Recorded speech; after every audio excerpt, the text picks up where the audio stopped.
Hi there, Scorpio, and welcome back to Bonico Tarot. I'm here with your August 2018 reading. I have also, over the last couple of days, posted some videos regarding the last blood moon eclipse just a little while ago, as well as Mercury retrograde, which is what we're in right now. And for Scorpio, Mercury retrograde is happening in the 10th house. The 10th house is the house of career, about reputation, fame, etc., etc. So you may find that work is your main focus this month, Scorpio, and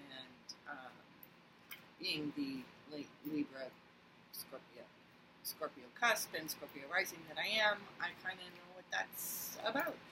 I'm just reviving this channel after a very long period of being dormant and keeping the momentum going.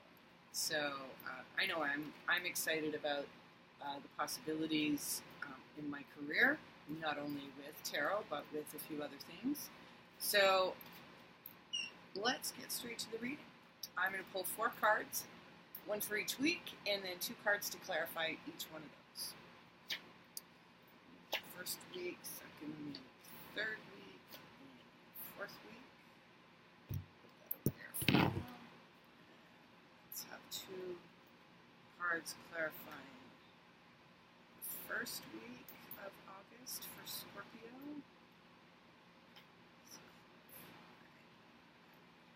Okay, now for the second week of August 2018 for Scorpio.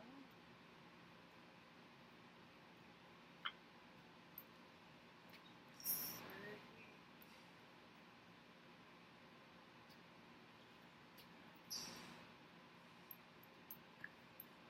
Fourth week of August for Scorpio.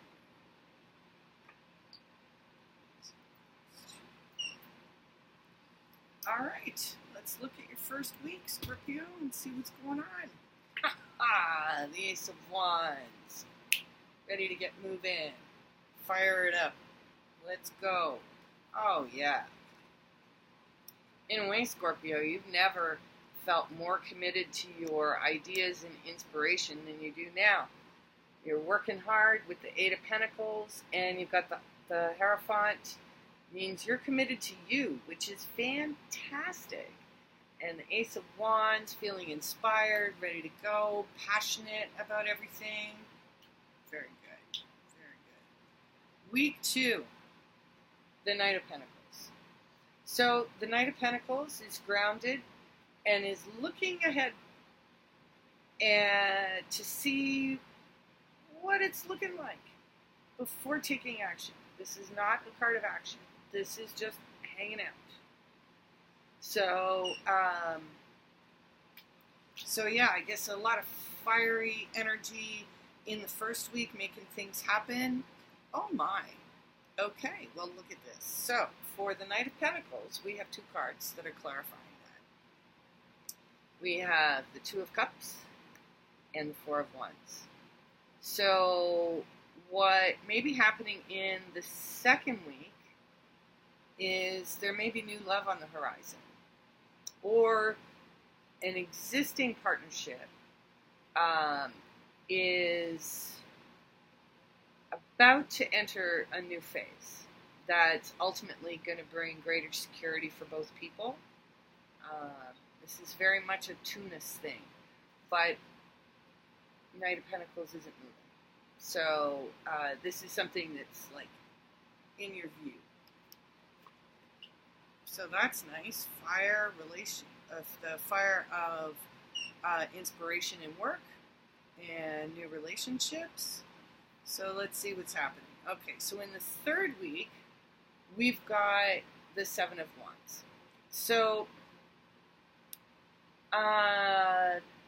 with Mercury retrograde, there was another reading that I did that I mentioned this for too. Sometimes there can be misunderstandings or communications that kind of stir things up for people, and all of a sudden somebody says one thing and somebody's put on the defensive. But it can also just be a standing your ground or, you know, fighting something through, but very much on your own. And so what we have clarifying this here is the Seven of Cups, which is many options, confusion, a lot of things swirling in the air. So, and then you've also got the Page of Cups, which could be a love offer in amidst all of this confusion. And maybe somebody's feeling defensive about it.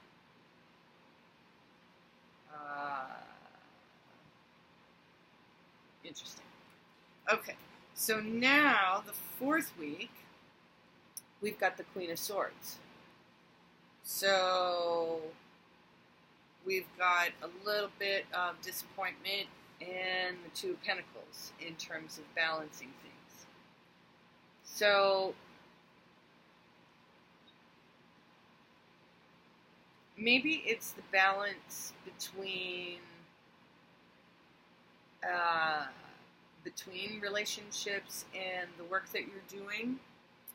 Maybe there's a lot of choices in front of you, and you still don't know which one to make. But there's a clarity in this as well, because the Queen of Swords is very logical thinking.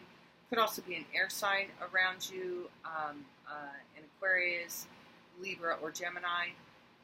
And there may be some disappointment around something, maybe some sort of truth, and possibly from the third week, this sort of defensive posture that you seem to be in, and the confusion that surrounds things. So yeah, it looks as though there may be some challenges in balancing your relationships with your work. But let's see what the hidden ground is. And the hidden ground is the Sun. So this is obviously just in terms of what we see on the card: time of optimism, good times, children, joy, that sort of thing. It can also, it's often associated with the sun sign Leo as well. Now, in terms of further clarifying for that is the Three of Wands. So I think that there's a general happiness kind of underlying everything, but there's still a few things that need to be, a few decisions that need to be made.